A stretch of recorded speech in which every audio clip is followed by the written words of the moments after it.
Қайырлы күн, құрметті ата-аналар, оқушылар. Мен Нұркен Әбдіров атындағы 33-ші балабақша бастауыш мектеп кешенінің бастауыш сынып мұғалімі Рахметова Назгүл Ермекқызы. Бүгінгі біздің сабағымыз қазақ тілі. Сабақтың тақырыбы етістік. Сонымен балалар, бүгінгі біздің сабақтың тақырыбы етістік.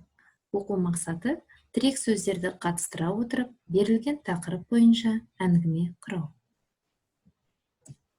Суретке назар аударайық. Суретте жылдың қай мезгілі бейнеленген? Балалар не істеді? Құстар қайтты? Балалардың қимыл атауларын білдіретін сөздерді ата. Бұл сөздер қандай сұраққа жауап береді? Иә, балалар. Суретте жылдың қай мезгілі бейнеленген? Суретте жылдың көктем жыл мезгілі бейнеленген. Балалар не істеді? Балалар ағаш отырғызды, ажар ағашты әктеді. Құстар қайтты, құстар ән салды.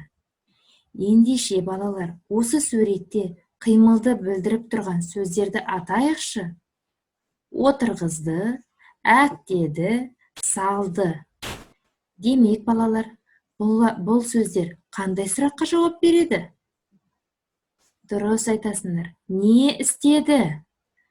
Балалар не істеді? Балалар отырғызды. Ажар не істеді? Әктеді. Құстар қайтты. Құстар салды. Демек, бүгінгі біздің тақырыбымыз етістік. Етістік дегеніміз не екен? Етістік дегеніміз заттың іс-әрекетін білдіретін сөздерді етістік дейміз. Етістіктің сұрақтары не қылды, қайтты, не істеді? Қайталаймын. Етістік дегеніміз заттың іс-әрекетін білдіретін сөздерді етістік дейміз. Етістіктің сұрақтары не қылды, қайтты, не істеді? Жарайсыңдар. Бірінші тапсырма. Оқы. Бірге назар салып оқиық. Оқушылар сабақта мазмұндама жазды. Ұшақ биікке көтерілді. Дариға қызық кітап оқыды. Зейнептің апасы тәтті бауырсақ пісірді. Дескриптор мәтіннен етістіктерді тап. Балалар, енді осы мәтіннен етістіктерді табайық. Сөйлемге сұрақ қойайық.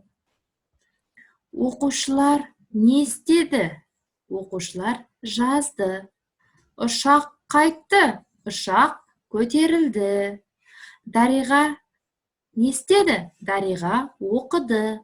Зейнептің апасы не істеді? Пісірді. Енді осы мәтінді етістіксіз оқып көрейік. Оқушылар сабақта мазмұндама, ұшақ биікке, Дариға қызық кітап, Зейнептің апасы тәтті бауырсақ. Не байқадыңдар?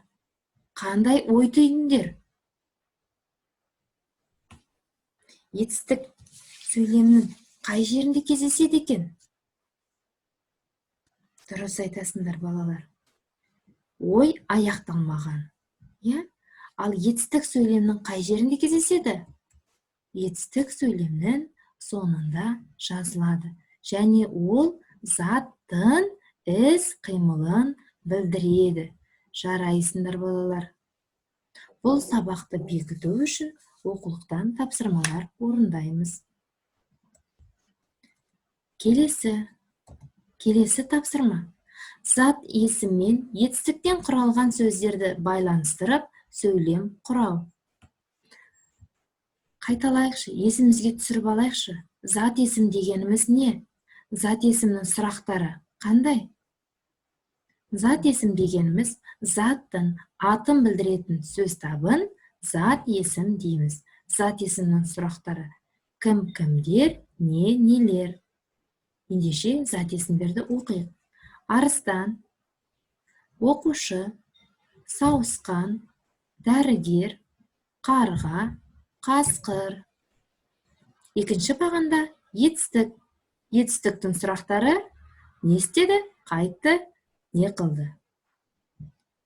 Ақырады, шықылықтайды, емдейді, қарқылдайды, ұлиды, жазады.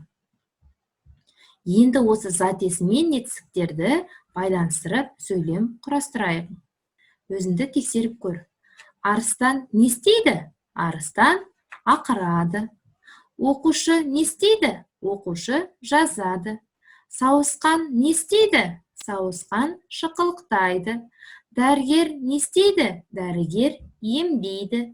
Қарға не істейді? Қарға қарқылдайды.